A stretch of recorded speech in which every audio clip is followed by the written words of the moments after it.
kan ilmaa kan hafuura qulqulluu Waaqayyo tokko. Ameen.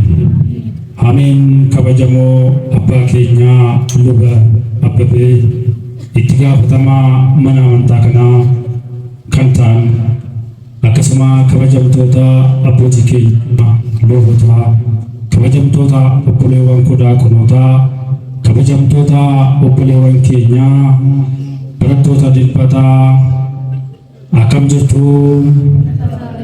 Akkam isaa kana keessanii?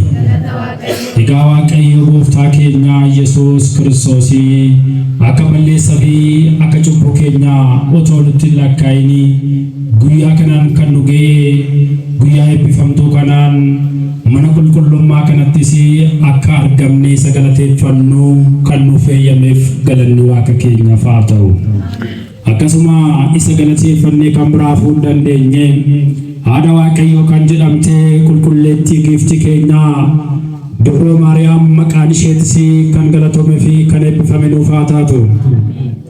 Akkasuma ergamoonni Waaqayyoo akkuma Waaqayyoon kabaje qulqulloonni Waaqayyoo kabajni isaanis ol kan jedhe nuuf haa ta'u. Egaa akka fudhaaf eeyyama Waaqayyootti barumsa ni baranna. Barumsa duratti garuu baga guyyaa kanaa guyyaa hundeeffamaa barattoota dilbataa Qaxillaa Maariyaamii waggaa 20ffaa lakkaa'anii jiru waan ta'eef Waaqayyoon guyyaa kanaan geera dhalootatti darbaa. Egaa as geera waggaa 20 jechuun baay'ee guddaadha, xiqqaa miti. Galanni Waaqayyoof yaa ga'u kanarraan nu ga'e ilil jedhaa Waaqayyoon galateeffadhaame. Maali isinis ilil jettani ilil jedhaa Waaqayyoon galateeffadhaa. Bageetti singee baga keenya hundumti keenya. Egaa kana ol akka kabajamuuf itti fufuu qabaa. Waaqayyo hunduma keessanuu warri dadhabdanii sagantaa kana akkasitti qopheessitan Waaqayyo sagalee jireenyaa isin dhageessisu hunduma keessanuu eebbifamaa isiniin jechuun barbaada. Egaa asumaan kallattumaan gara barumsa kootti dabarra.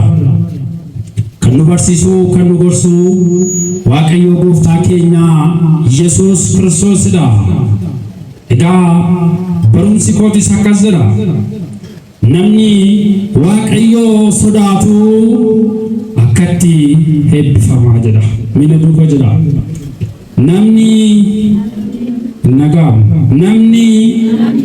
Waaqayyo sodaatu akkatti eebbifamaa. Namni Waaqayyoon sodaatu akkaataa kanaan eebbifamaa jedha. Jecha kana kan dubbate qulqullicha Daawit faaruu isaa irratti kan dubbate inni ka Waaqayyoon isa eebbise. Egaa Waaqayyoon isa eebbise booda akka Waaqayyoon itti eebbise nutti himuuf qulqullichi Daawit dubbate. Namni Waaqayyoon sodaatu akkaataa kanaatiin eebbifamaa jedha. Mee ka Waaqayyoon sodaatu akkaataa kamiin eebbifamaa? Ka Waaqayyoon hin sodaanne hoo akkaataa kamiin eebbifamaa? Mee daqiiqaa xiqqoo keessatti walii yaalaa. Namni Waaqayyoon sodaatu akkaataa kanaatiin eebbifamaa jedha. Namni Waaqayyoon sodaatu akkattiin eebbifamaa, akkattiin bareedaa jedha. Namni Waaqayyoon sodaatu daandii karaa eebbifamaarra deemaa jedha qulqullichi Daawit. Karaa eebbifamaa sun isa kamiidha? Waaqayyo sodaachuu jechuun maal jechuudha? Waaqayyo sodaachuu jechuun daandii ishee kamiirra deemudha? Waaqayyo sodaachuu jechuun seera fi abboommii Waaqayyoo eeguudha. Akkasuma mana Waaqayyoo dhufuudha. Akkasuma siyaasa Waaqayyoo karaa ishee dhugaa san barbaanne karaa sanarras deddeebi'uudha. Namni Waaqayyoo sodaatu daandii karaa eebbifamaarra deemaa jedhe qulqullichi Daawit. Karaan eebbifamtu sun ishee kamidha? Karaa baay'eetu jira. Karaa hedduutu jira. Karaan gara magaalaa si geessu jira. Karaan gabaaroo si geessu jira. Karaan gara mana amantaa kanaa si fidu jira.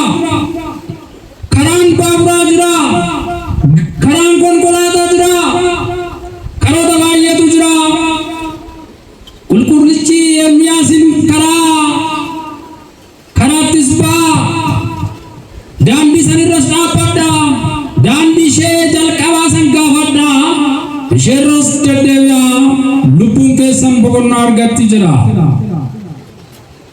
ishee abboota gaafattanii ishee argattan karaa sirrii san argattanii booda isheerras deddeebi'aa lubbuun keessan boqonnaa argatti jira yaasba Waaqayyo hubadhaa egaan karaan dhugaa sanirra deddeebi'aa jira kanaaf karaa sanirra deddeebi'uudhaan maal goona karaa baay'eetu jira karaa san adda baafadhaa jedha gaafadhaa abboota jedha karaan gara mana Waaqayyoo nama fiduu jira namoonni baay'een gara lagaa deemuu danda'u namoonni baay'een gara magaalaa deemuu danda'u garuu yaasa Waaqayyoo sinitti nima dhaggeeffadhaa karaan dhugaa karaan jireenyaa Yesus Kristos qofa mee jira Waaqayyo keenya kan galateeffadhaa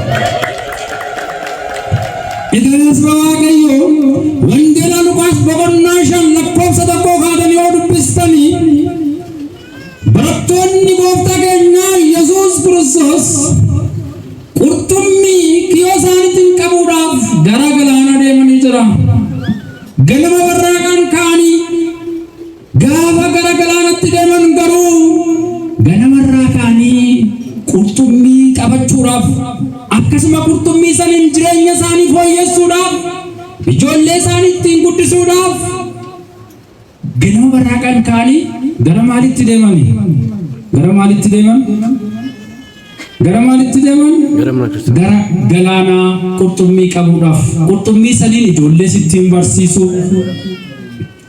ittiin jiraatu ofii isaaniitiin sooratu turan garuu ganamarraa ka'anii hanga galgalaatti qurxummii tokko otoo hin qabatinii daddabaa oolan wadhaa hanga galgalaatti baay'ee daddaban qurxummii takkallee hin qabanne yaasaba Waaqayyo galgala guutuu otoo hin nyaatin otoo hin dhugin guyyaa guutuu barbaadaa oolanii garuu hin arganne gaafa kana gaafa galgalaa'us abdii kutatanii maraba isaanii maranii gara manaatti deemuudhaaf gaafa ka'an abdii isaanii kutatanii gaafa isaan gara manaatti deebi'uuf yaasa Waaqayyo qoricha lafaa kan ta'e gooftaa keenya Yesus Kristos qoricha kan ta'e addunyaa hunduma kan fayyisu gara isaanitti dhufe gooftaan keenya jireenya keenya keessatti gaa'ila keenya keessatti hojii keenya keessatti Waaqayyo nuuf haa dhufu ameen jedha jireenya nuti hojjennu keessatti kan nu dadhabnu keessatti kan qonnu keessatti kan hamnu keessatti kan galfannu keessatti Kiristoos nu haa dhufu yoo inni dhufne garuu dadhabaa akkanumaan yaasa Waaqayyo yeroo kanatti isaanis abdii kutanii gara manaatti deebi'uuf yeroo ka'an Waaqayyoon gara isaanitti dhaqe yaa gooftaa ganamarraa kaanee hanga ammaatti dadhabneerraa garuu homaa argachuu hin dandeenye galaana kana keessatti qurxummii tokko illee hin qabne ganama warraaqaan kaane hanga ammaatti dadhabnee turre garuu homaa argachuu hin dandeenye jedhaniin Waaqayyo gooftaa keenya Yesus Kristos galaana isaan qurxummii keessa dhabasan galaana isaan qurxummii homaa keessa argachuu hin dandeenye san isumatti deebisaa maraba keessan gara galaanatti darbadhaa jedheen Waaqayyo sii kennu mari'ateeti miti yaasa Waaqayyo wanti Waaqayyoof hin danda'amne hin jiru hunduu isaaf danda'amaadha kan namni dadhabe Waaqayyoof maalidha dubbadhaa meeramaaf hin dubbattanii kan namni dadhabe Waaqayyoof maalidha danda'amaadha yeroo kana galaana isaan qurxummii keessa dhabasan Waaqayyoon deebisaati maraba keessan itti darbadhaa jedhe yeroo kana maraba isaanii kanas fuudhanii darbatanii hubadhaa yeroo tokko wanti harka keenyarra jiru barbaadne yeroo dhabnu hin jiru waan baay'ee dhabnee oduu harka keenya keessaa qabnu ganaa kana keessaa وتوقمنوا وان بايا نمنرا وان بايا نمنرا إلمنا ما كنا بوتو جنوما مياسر واقعيو بردا مالي غرب دا برباچن دينا اسكي سرو دم توجرا كرسوسي وبردا غرانا سان كي سلامني قرطمي دربان داي جرين كيوسا يرو كنا قرطمين باين كيوسا كي ستنام لكوبسا اور كنده باين قرطمي هافتو كنت كامت Petros mani humna rabani guya kutu barbada wanu rani har kisu dadda kota nu barkara je chujal kam nuwata waqayyo nuti har ka kenya keesu to jiru wan baye kan namni kasinjadu mal faada otu si waqayyo qabdanu otu marami qabdanu mon bayen do dadda to dadda heddu to jira yasba waqayyo kinna gutu ajisi si ume